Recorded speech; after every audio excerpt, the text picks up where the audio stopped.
and admit everybody in.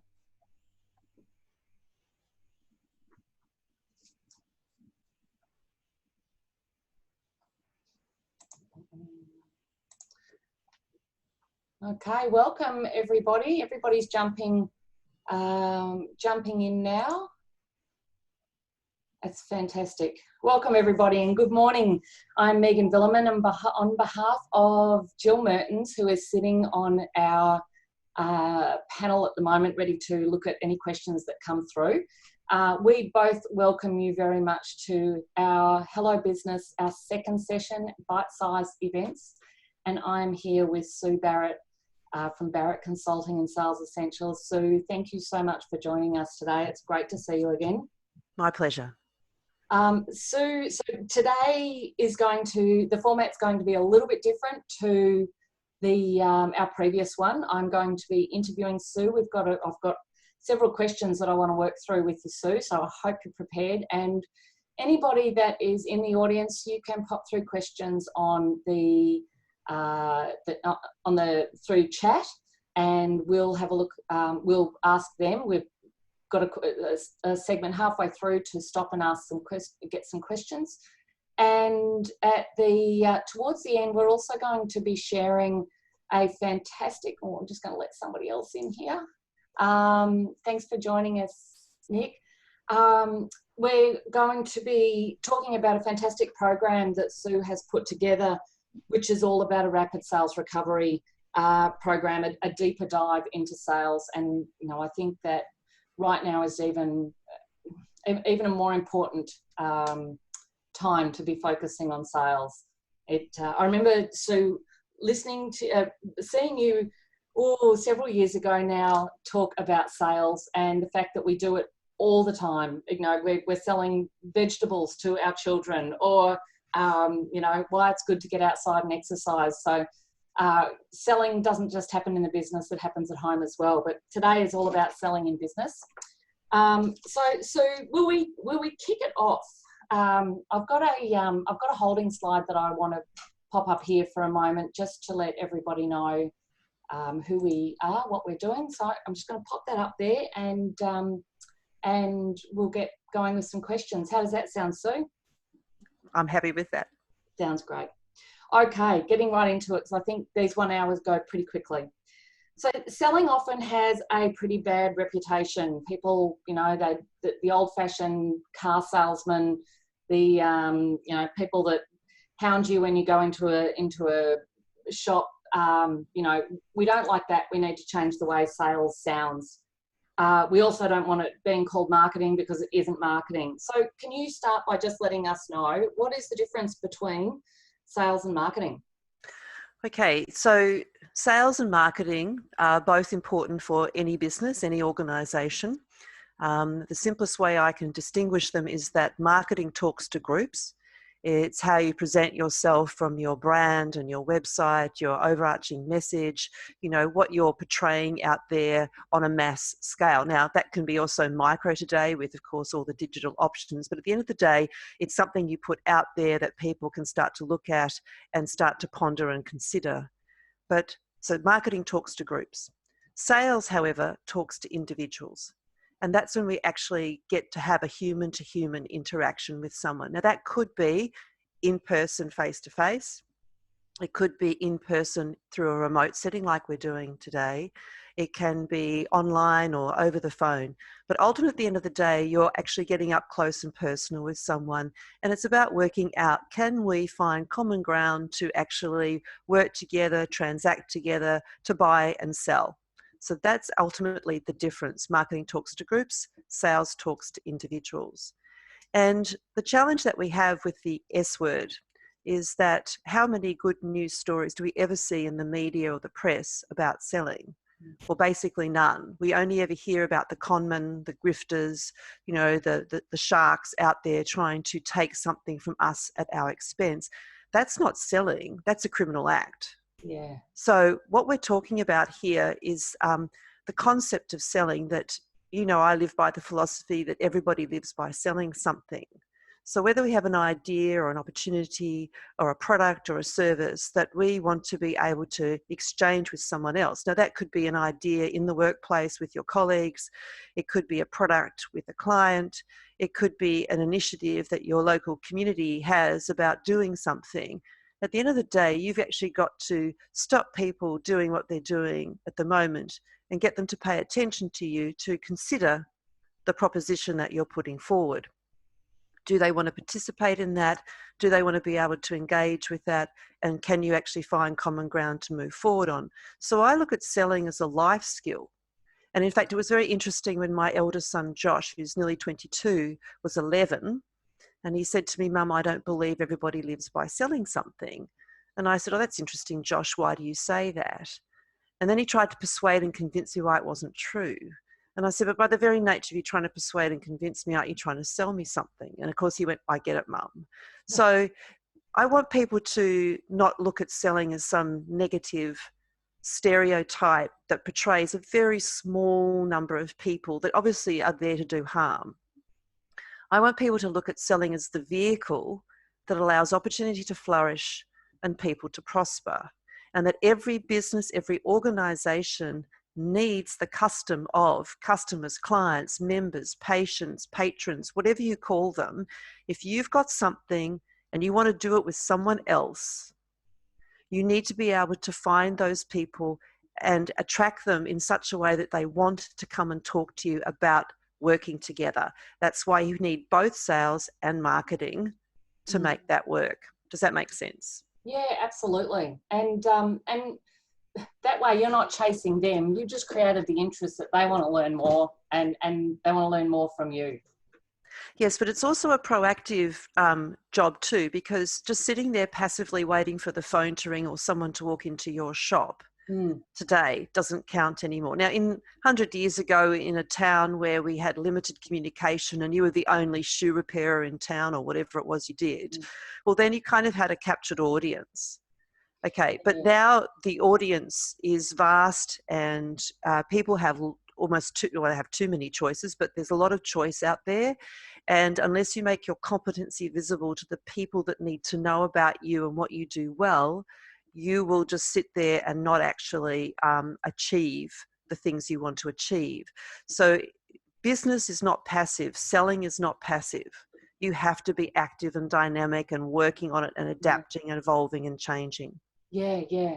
And if you're not comfortable with doing that, then, you know, that's a really great lesson to learn, isn't it? To be able to be comfortable with it. Well, I find most people, they can sell. There are skills and mechanisms to do it well and to do it ethically and honourably and skillfully. But most people, it's their mindset because they have a negative stereotype and they look at the S word and they go, "Oh, I'm not doing that." Well, then their businesses won't flourish. Yeah, yeah. And I suppose in difficult times, it's very easy to say, "Oh, I'm no good at selling," you know, and to blame that.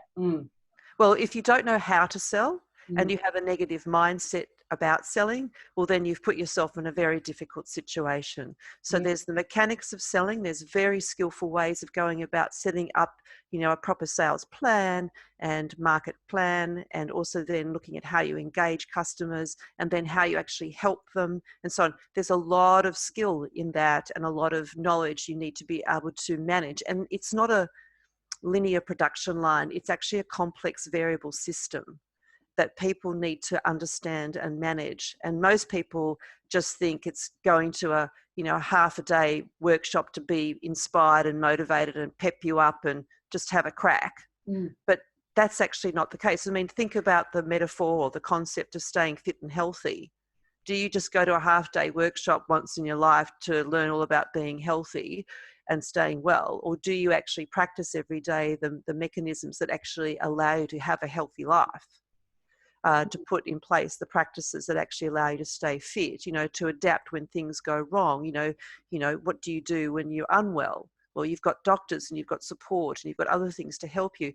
If you treat your business as a half-day workshop looking for inspiration, you will never have a healthy business, just like you'll never have a healthy body or a healthy mind or a healthy life.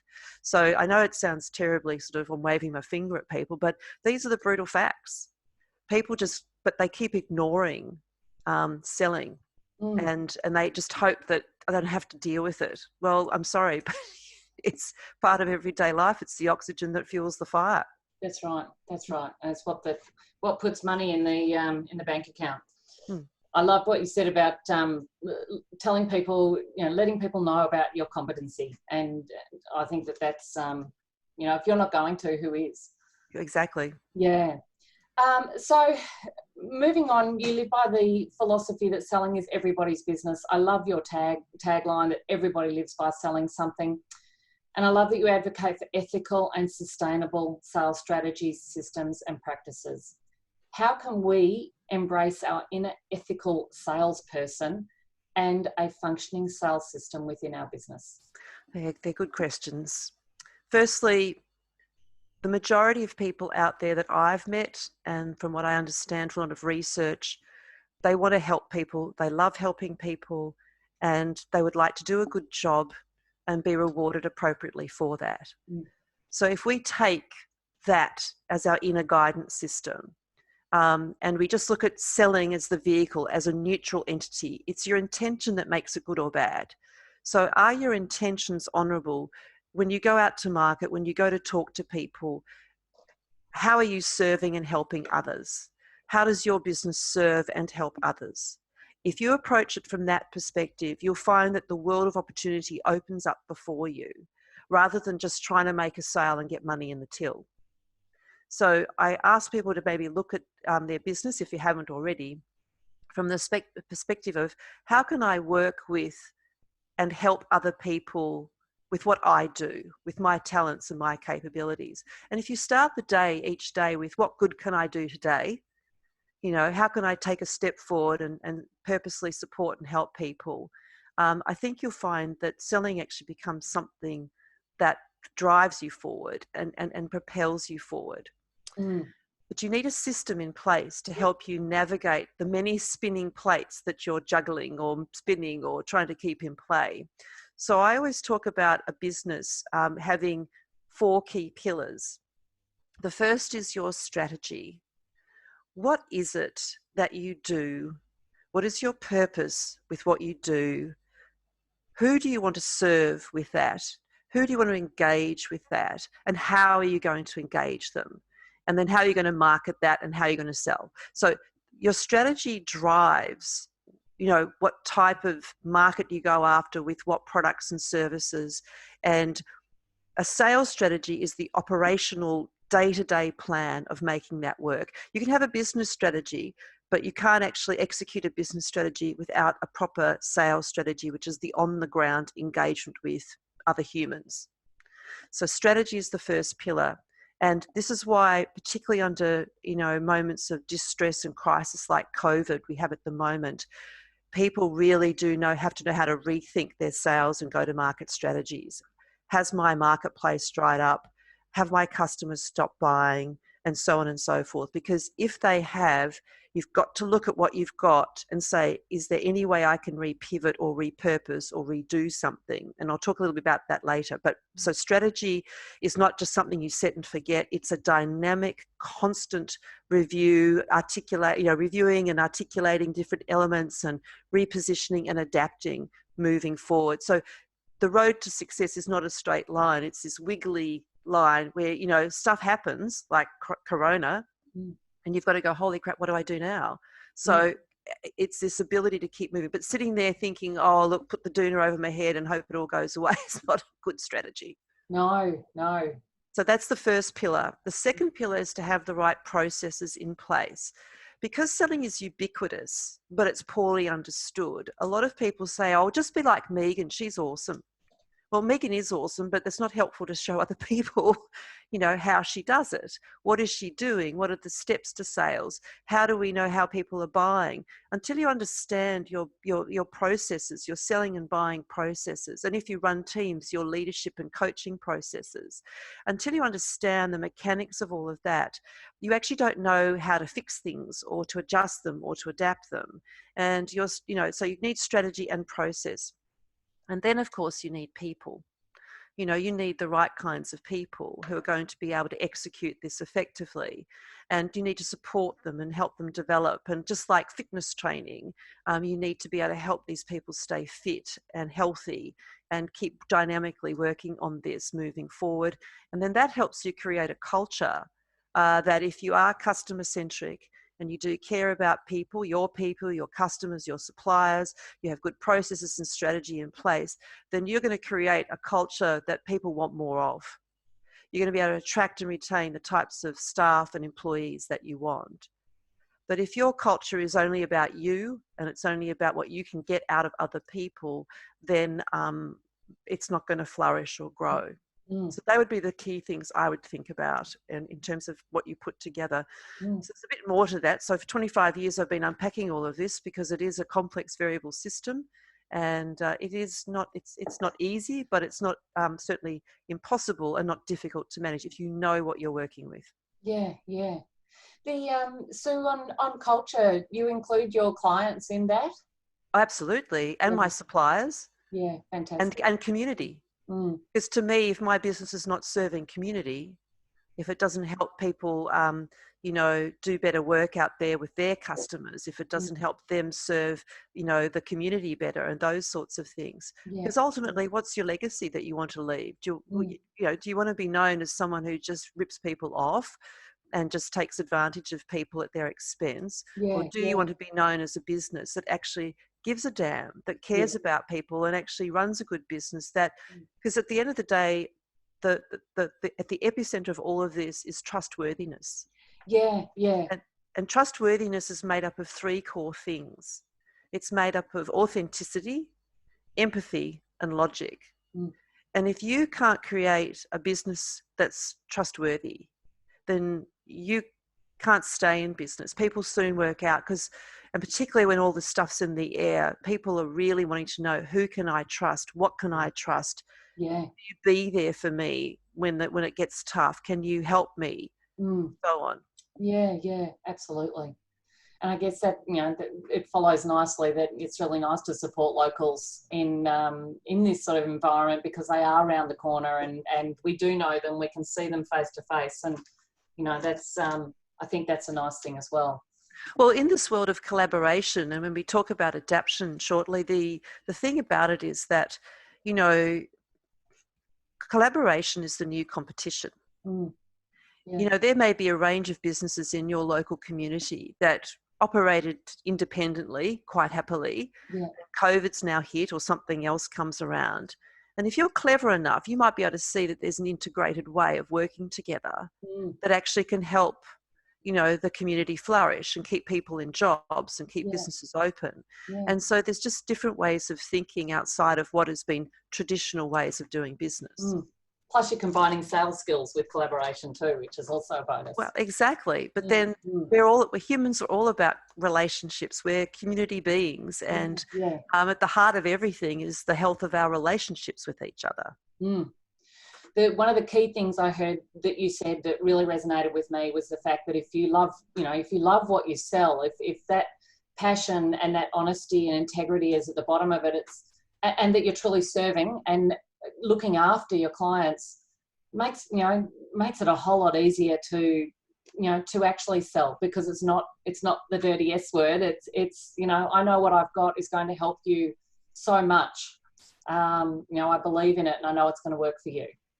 Well, again, there's all sorts of businesses out there, and you can run a business that's very economically well run and commercially viable, and you don't have to believe in it in a way that might others might do. But at the end of the day, good leadership is, it's about stewardship. So if I look at three things, if I'm a business owner, business leader, I manage things, I lead people, and I'm the steward of systems. And if you're running a business, you are the steward of that business. Okay, so you have to understand the system, and in that you lead people and you also manage things. So how do I be a good steward of my business? And then a business with purpose just elevates it to the next level.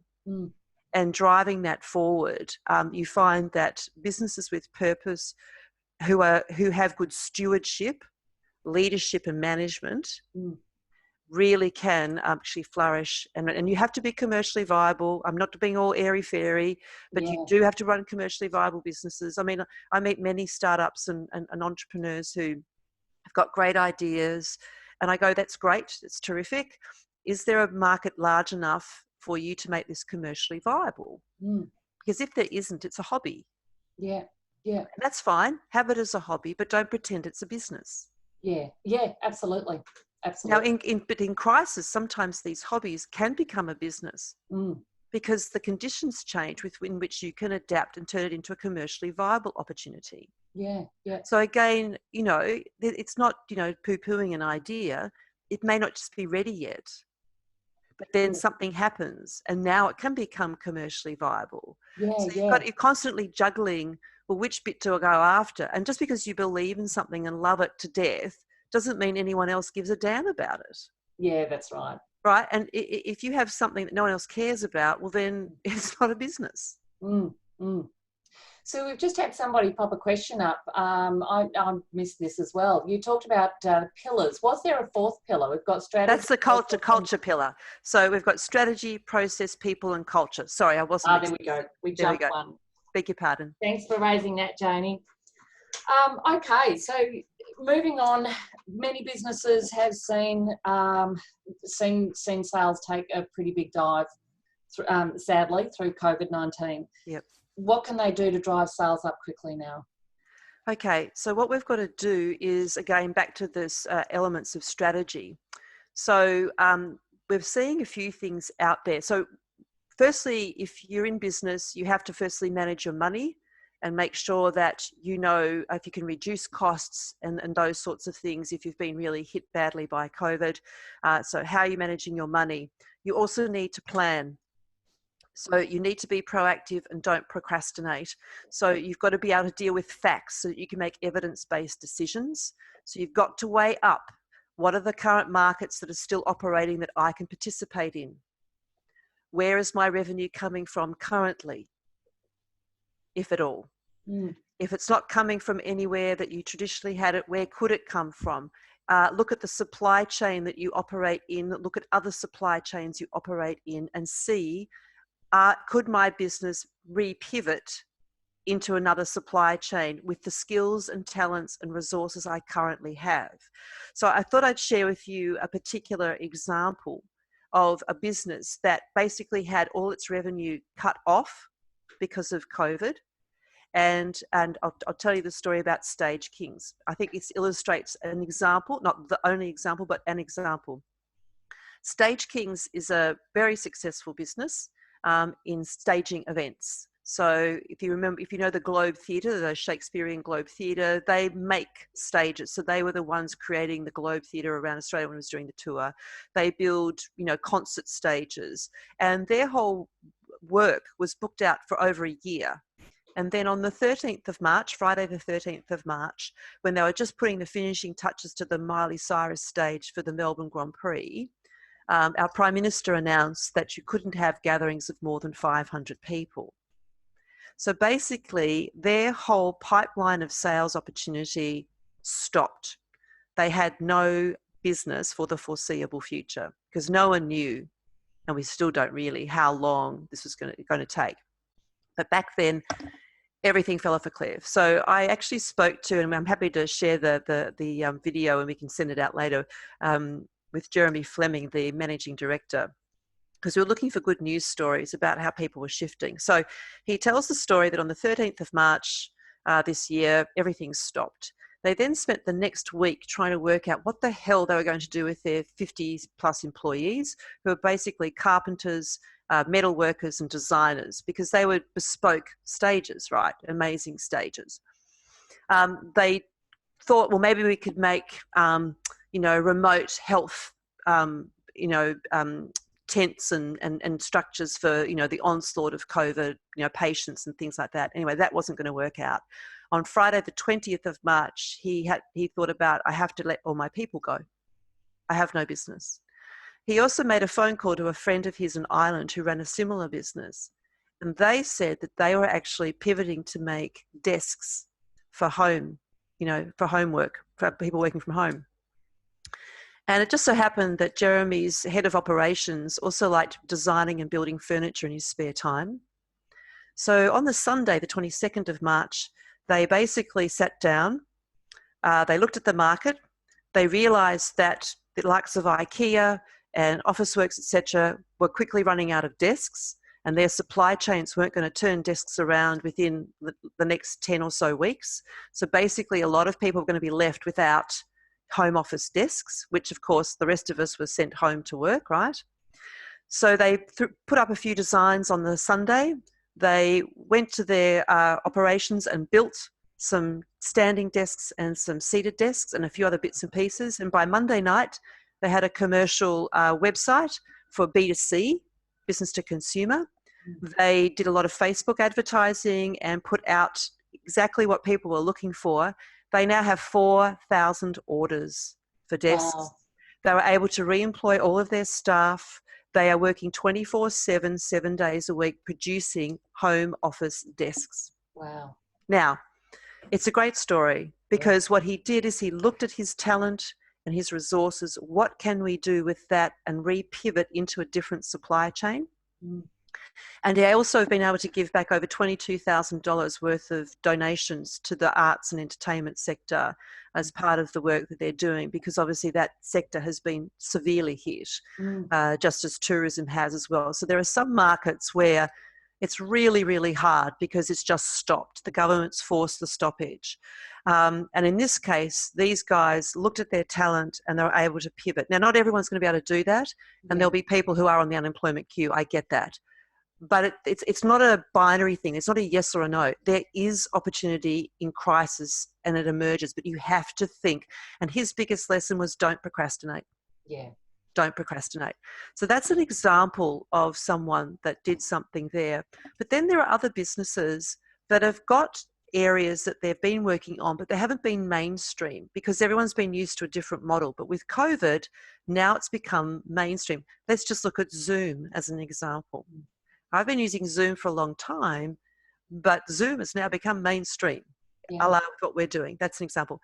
The other thing that we're finding, if I can speak about ourselves, is that we've been doing what we call remote sales education, which is a combination of Zoom-type conferences and online education for quite a number of years now. But it wasn't mainstream. But now it's becoming more mainstream.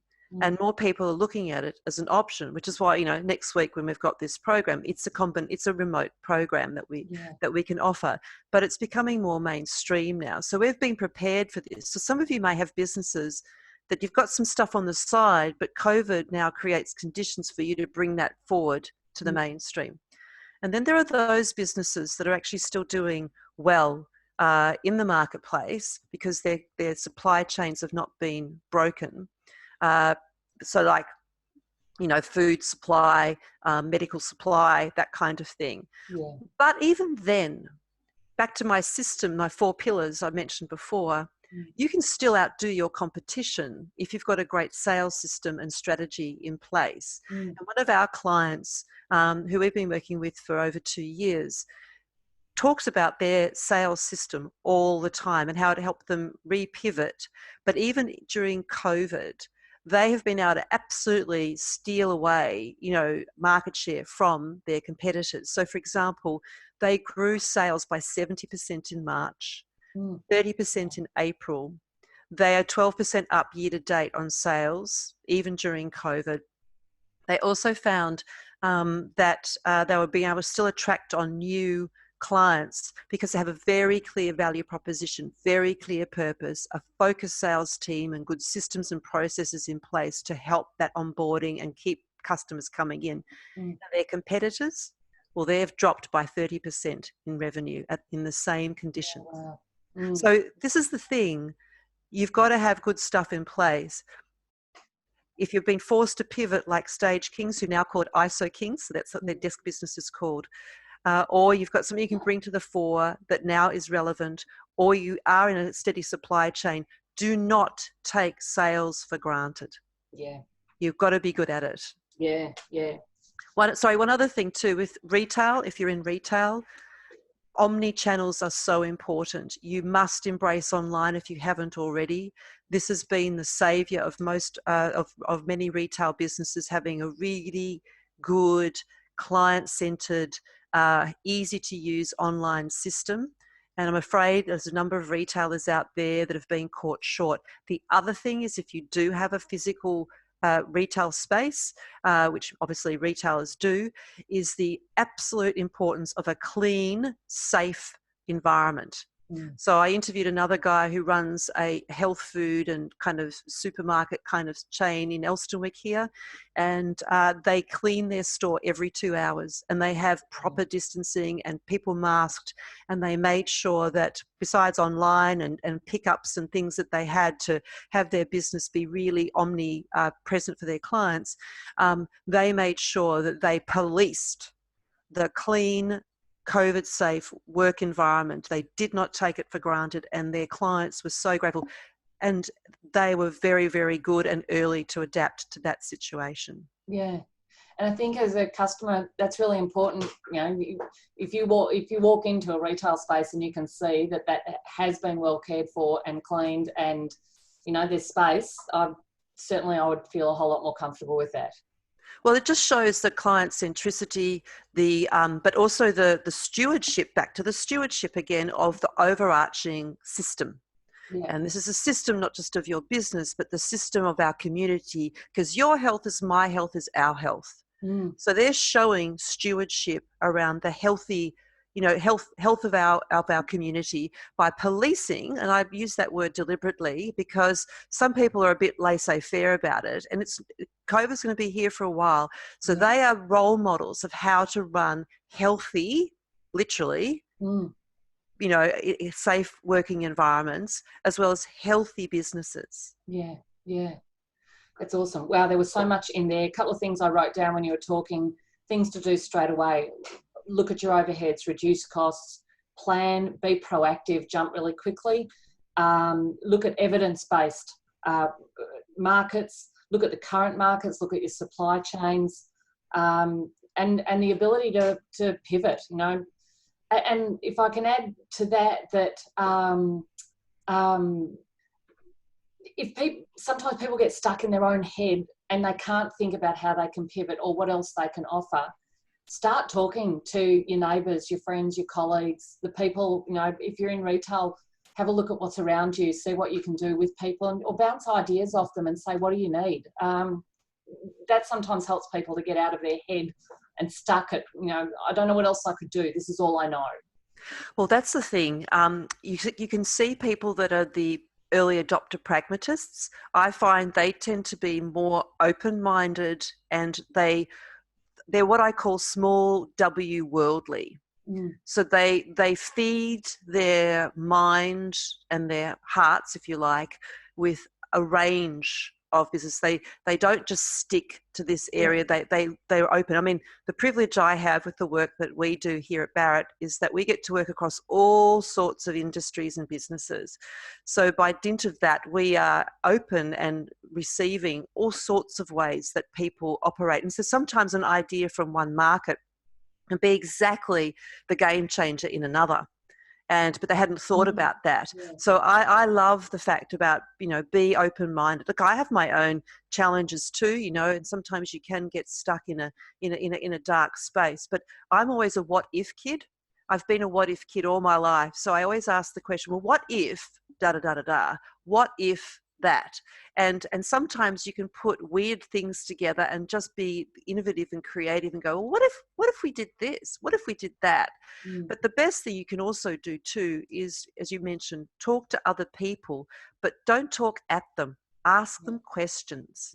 You know, what are you seeing? What's happening out there? What are some of the opportunities or ideas that you'll come across? So there's a particular website people might like to have a look at, because there's a big appetite for the new. People they've been forced into deep reflection really these last few weeks, and they're kind of weighing up stuff, going, oh, do I really need this? And oh, what about that? I mean, just think business travel. How many people could save thousands of hours on planes by just doing what we're doing now? They've worked out going, I don't need to get on a plane for that meeting. So I'm afraid there'll be some markets that will be severely impacted, Yeah, like travel, which may affect tourism as well, but business travel will be impacted. Hotel stays will be impacted. But you see, here's the thing, if, commercial property might be impacted because people realize, oh, I don't need to pay all that rent. I could actually run something from home. I mean, there's so many things, and there'll be consequences, good and bad. Yeah. But what if, let's say, commercial property does take a nosedive, but what if we turn it into public housing? Yeah. What if we did it with, what if we created, urban farms? Because a lot of car parks have been turned into these amazing, places that you can actually grow food, like, greens and stuff that could be just distributed to all the restaurants in that area. I mean, there are so many ways that we could look at what ifs. But if people are stuck on their own, oh, it must be this way, I have to have that, well, then those have to kinds of mindsets are just a death trap, basically, for any business. I was going to mention a website, covidinnovations.com. What this website is doing is collecting all these innovations, well, not every single one out there, but a lot of innovations. They have over 700 now about what people are doing to adapt to COVID and run businesses. That's fantastic. It's going to be a lot of brainstorming going along. Yeah, just open your mind to what if, and but look for the good. Look at what if that was that? What if that was this? Oh my God, then opportunities abound. Yeah. And look, and that's where Jill and I got to. What if we took these training sessions instead of face-to-face? What if we took them online? And and gave it a go, which is fantastic. Jill's just popped up in the chat books, covidinnovations.com. So for anybody to want to have a look at that. I actually saw someone post on social media yesterday that never again will they fly from Melbourne to Sydney for a meeting. I said, what a waste of time, a waste of money, and really flight is a luxury. So it's there's both good and bad in all of this. If we stop for some questions before, I can't wait to hear all about this program you're going to talk about, because I think that so much of this is going to be in that program. Where we can dive a whole lot deeper. We've got a couple of questions coming through. I've got a couple that have been emailed to me in advance. Sorry, Rennie's put the word trust in here to everyone. I'm not sure what that was in reference to, because I didn't see when it came up. So if you want to elaborate on that, please come back into the chat box. And if anybody wants to come off mute and ask a question, just pop your hand up and let me know. We've got a question here. Someone says, the Stage King story is fantastic. Does Sue have any examples of cafes who have been able to pivot or collaborate during this time? Well, yes, I do. One moment, please. And I'm going to pull up a little document that I have. The Clean Shop in Elsternwick, she's written, that's about trust. No, so the shop in Elsternwick is called Glow Health. And so they've been able to remain open throughout the entire program. But there's also a company or organisation called Atlas Dining in Paran. So rather than a cafe, they were more of a restaurant, and their restaurant offered themed menus built around cuisines from different countries. So what they did is every couple of months they would change countries, whether it was Brazilian food or French food or Spanish or whatever. And so they would also offer masterclasses and catering. That was their traditional business. And of course, with COVID, a lot of things shut down. So what actually happened was they took a new approach to cooking for their customers. So what they do is they still run the themes of cooking, but it's weekly, and they send out food boxes with all the ingredients for 3 dinners over that week, and it'll be themed around a country. Okay, so one week it could be French, next week Brazilian. So there are materials, so there's raw unprepared materials like the vegetables and certain meats, but then they also offer up other things, like they'll put together their secret sauce recipes and concoctions and whatever they actually have. And they offer online tutorials each day, and they have a live masterclass. So basically what they're doing is they've taken their themed food into your home, and you then prepare it. So you receive your 3 meals in a box, and you obviously put them, where you need to store them, and then you get ready to create your. So they've kept the purpose and the the theme and alive, and they can't keep up. They actually have to. They've got so many people buying these food boxes that they actually run out. So they actually have now a limit. So it's a bit like, desks, in this case, themed meals. So that's an example of another business in that space. A great twist on takeaway. So you're preparing it yourself. I love that. Yeah, but it's got all these things, and you actually taught how to make it, and so you can. And if you really enjoy that, I think that that's a really good example as well. Yeah. The down here, there's a lot of restaurants that are that have gone to takeaway and never were before, and I think that that's teaching them a lot about how they can actually improve their business. I know some of them are selling out, which is fantastic.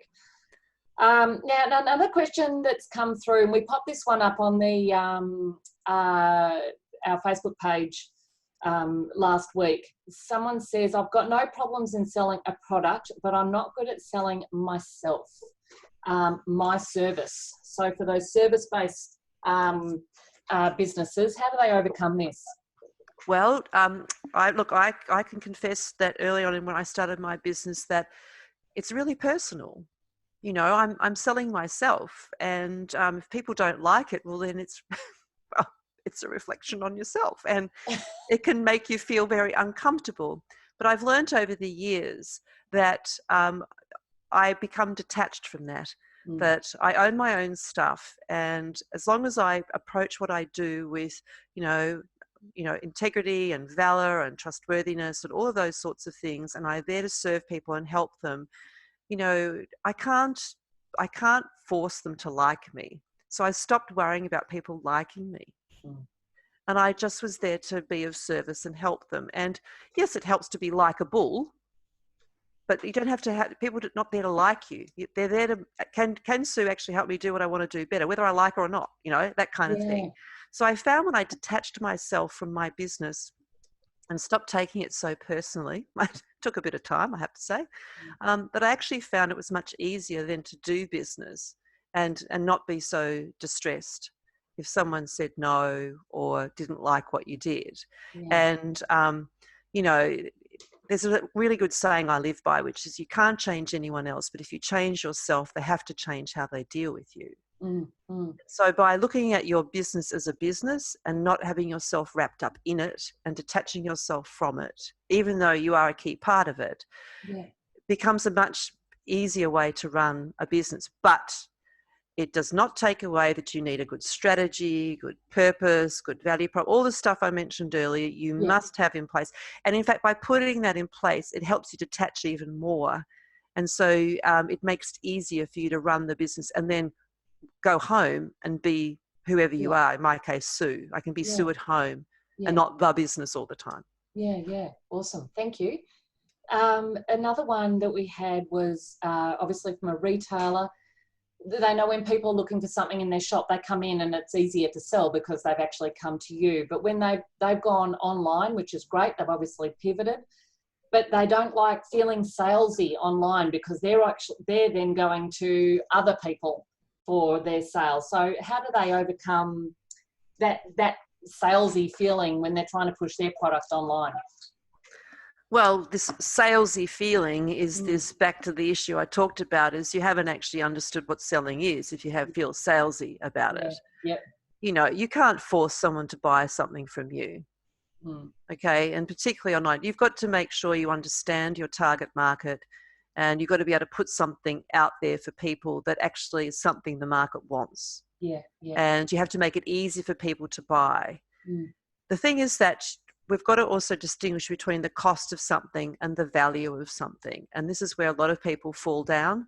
They don't know how to distinguish the value of what they actually deliver versus the cost of doing something. So, people who operate like that know the cost of everything and the value of nothing. Now, you're going to get people out there who price shop and they'll trade you off against stuff. And unfortunately, there's a bit of a discount culture out there. But if you know what you deliver is of value and you know how it serves and helps people beyond the obvious of what it actually is, you've got to present that. But you've got to present that value proposition in such a way that those people that value those things can say, that's what I relate to. There is a flight to quality. People are realizing that this throwaway culture this sort of, cheap kind of scenario actually costs us a whole lot, in all sorts of ways, back to the system and stewardship of the system. So just be very clear and upfront and candid about what you do and how you help people and why, coming to you is of value. And don't fall for the trap in online. I hate this with a passion, where everyone says, oh, those marketers that go, yes, you can get $3,000 worth of value for 50 cents or something like that. Oh, That's just a lie. That is a lie. Do not fall for those awful, what I call FOMO sales techniques, FOMO marketing techniques that prey on the vulnerable. And what they're doing is selling hope to the hopeless. Yeah. Do not fall for those tricks. Just be open and candid with what you do. Make Yeah. sure the market that you're going after understands the value, but you've got to understand what they value and then present that to them. Sure. My challenge with what I do is most people don't understand selling well. They don't understand sales strategy. They don't understand how to do market segmentation. So that's more of I call it an ignorance thing, because it's not stupidity. Stupidity is when you know how to do it better but keep doing the same old thing. Yeah. We've got a big ignorance issue around doing proper sales strategy, because a lot of people think it's just about being, once you're in front of a person, how you deal with it. No, strategy drives everything. And if you don't understand how to do strategy, you don't know how to set up your sales processes and your salespeople to sell well and to sell better. Yeah. So, I have a big bridge to build to help people overcome the sales strategy ignorance gap that they need to take on board to help them sell better. So it comes back to what you're putting out there, how it's positioned, knowing how you stack up against your competitors, and not falling into the discount trap. Unless what you're selling is just some sort of, item, and you've shown no other way to differentiate it. And then you'll get into a price war. But that's not value. That's just a product and a price. And with that, then I suppose if they like you more than what they like the competitor, they're more likely to come to you to get the same product. Well, the only reason they'll like you is if they trust you. Yeah. If what you sell, they can feel safe with you, because online, it's a dangerous world as well. Yeah. So come back to trustworthiness. Is what you're selling authentic, empathetic, and logical? Okay, so don't underestimate the power of people to actually discern whether they can trust you or not. Do they trust you or not? That's what it is. Look, and most people will be much more discerning now, because they may not have as much money to actually splash about willy-nilly. They'll be more discerning and go, okay, who do I want to invest my money with? Is what they're delivering to me something that I can trust? Are they trustworthy? Yeah. Fantastic. So I'm not sure if you can see the chat box, but Lucy's just said, thank you, Sue. Really great to understand the importance of sales, and lovely to reflect on how we run sales in our business. I'm mindful of the time. I've got one more question. I think we've probably answered a lot of it, but just in case something else comes up. And then in our final 10 minutes, we want to hear about the program, and I want to talk about our next speaker as well. So this one says, it's obvious that people are choosing internet shopping over bricks and mortar. Staying at home is working, the message. So this person says, offering private shopping, alternate hours, home delivery hasn't helped. What am I missing? Okay. It's loaded, it's big, but maybe just I know. things. All right. Well, like I mentioned earlier, you must have an omni-channel approach as a retailer now. And you're absolutely right. The shift to online has been phenomenal. With whether it's a supermarket or whatever, or like as I mentioned, the retail store in Elsternwick here, they created space for people to either do, pick and collect or click and collect options. They had home delivery options. They also made sure it was easy. Their online sites were easy to navigate, and things like that. People, if they don't want to come in physically, it's probably often because they are practicing stay-at-home health aspects. And also it depends on what you're selling. It's very hard to answer that question, because like I said, customers are becoming much more discerning with how they use and spend their money, because they work out, well, do I need it or not? Will I have enough revenue coming into my business or my family or not? And so you'll find that people will be making decisions around, well, where do I spend my money? What do I buy? Do I have enough already? So if your business is more of a business that's kind of an ancillary thing, it's a nice to have, you know, and it may not be a priority for people at the moment, well then that's a challenge. Yeah. But there is the lipstick index that could be hopeful. Back in the times of the Second World War in particular, they coined this thing called the lipstick index, because even in times of major crisis, people still like to have little luxuries. So lipstick or chocolate are regarded as what we call the lipstick index. So even in crisis, people will still like to just have a little treat, something really nice. So if your business can be a bit of a treat for people, depending what you're selling, but you have to have an online presence so they can buy it online. Yeah. There's no what a great marketing campaign, the lipstick theory. I love that. Thanks, Sue. Look, time is of the essence. Can we learn more about this program that you're offering? I know it starts next week. It's 4 parts. It's remote, online, diving deep into sales. What can people learn? Okay, so the program is basically a rapid sales recovery program where people can learn how to identify and prioritize viable sales segments. So it's this planning and strategy bit. Then develop a rapid sales action plan, so you know how to deploy what you need to do, and then act with purposeful urgency so people don't procrastinate. And there'll be 4 live webinars, an hour each. The first one will be selling sustainably, so how to set up a sustainable selling system. We'll then look at what you need to do to stay in business. So we'll look at the various channels out there, new opportunities, how you actually do market segmentation, how you can actually start to put together a business plan to reposition your business, if it's a Stage Kings reposition or whatever it might be. So we'll go into depths, and there's lots of tools and resources I'll talk about in a second. We're then going to talk about how do you get noticed in a sea of competition. So looking at your value proposition, how you position yourself in the defined target markets, and then learning about the lessons of visibility management and effective self-promotion and how to avoid the huge cost of hesitation. And then the 4th live webinar will be how we actually look at managing and building your database and also the power of prospecting. So we'll be looking at whatever business you're in, how you actually make sure you generate opportunity and connect and engage with people to ignite sales opportunities. This is all underpinned by an 8-week access to our new Sales Essentials online rapid sales recovery crisis toolbox and training program. And in there are 7 topics which are filled with videos, podcasts, exercises you can do, checklists, planning tools, templates, things that you can work on your business and do the thinking. Because I can't tell you what to think, I can show you how to think about how to run your business to generate a rapid sales recovery. Now, the worst case scenario, you do the analysis and you realize, holy crap, I got nothing. Then you might have to rethink what you have to do business completely. But if you do this work, you may find there are cracks or areas or opportunities that you really can pivot towards and help generate opportunity. And so it's really about helping people manage that. And so in the topics, including an introduction, which kind of sets it all up, we look at creating your sales strategy and crisis plan, realizing opportunities in disrupted markets, how to lead through a crisis. So we've got leadership guidance in there, how to work remotely and sell remotely. We have a huge abundance of information about how to set things up properly to sell remotely, how to also stay in touch and communicate with your customers, and then how to do self-care in uncertain times. We always include mindset topics in our online content.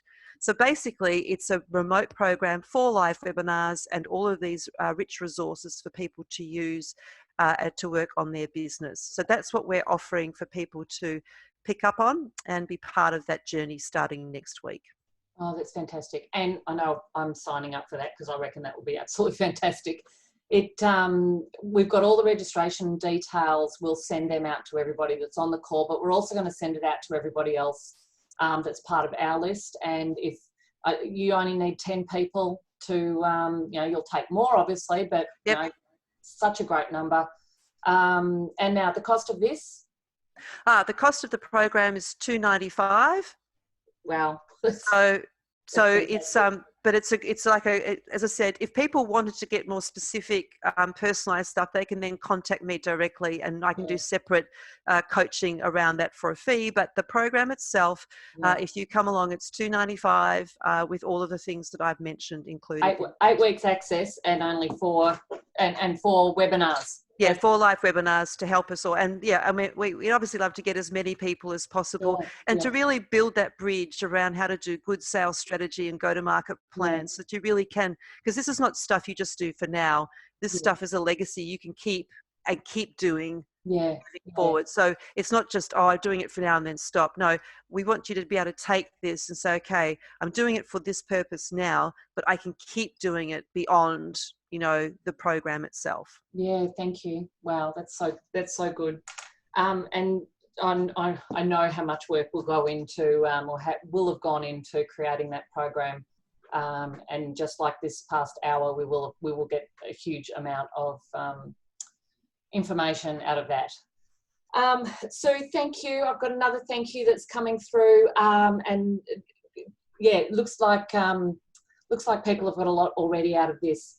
So I just quickly want to let people know our next speaker is Vanessa Medling from Inspiring Success.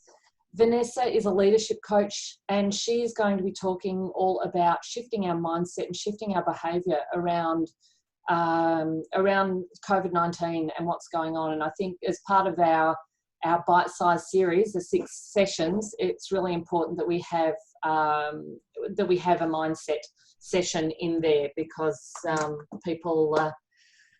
I think that's where people are falling down a fair bit as well. So I want to thank also our, I've gone one too many. I'll pop this up again for Sue's contact details, but just quickly, our sponsors again, we'd like to thank ANZ, Telstra, Inverloch 3996 at Realty, and Phillipson's Accounting and Financial Planners. We're getting lots of thank yous through, so I really, really appreciate your time this morning, Sue. It's been really lovely chatting with you. You've obviously got a great sales model and a great business.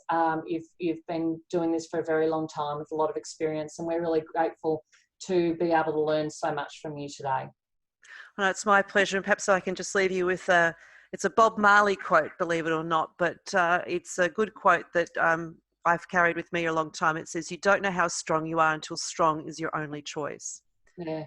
So I think that, in times of crisis, this is where we can really step up and find new pathways forward and new ideas and new opportunities, and never forget that selling is the vehicle that allows opportunity to flourish and people to prosper. So I hope people at least have a healthier respect for sales now. Yeah, that's fantastic. Thanks so much, Sue, and to everybody on the call, thank you very much on behalf of Jill and I. It's great to see you all here this morning. We will see you again in a fortnight to listen to Vanessa Medling's message. Have a great day, everybody. See you later.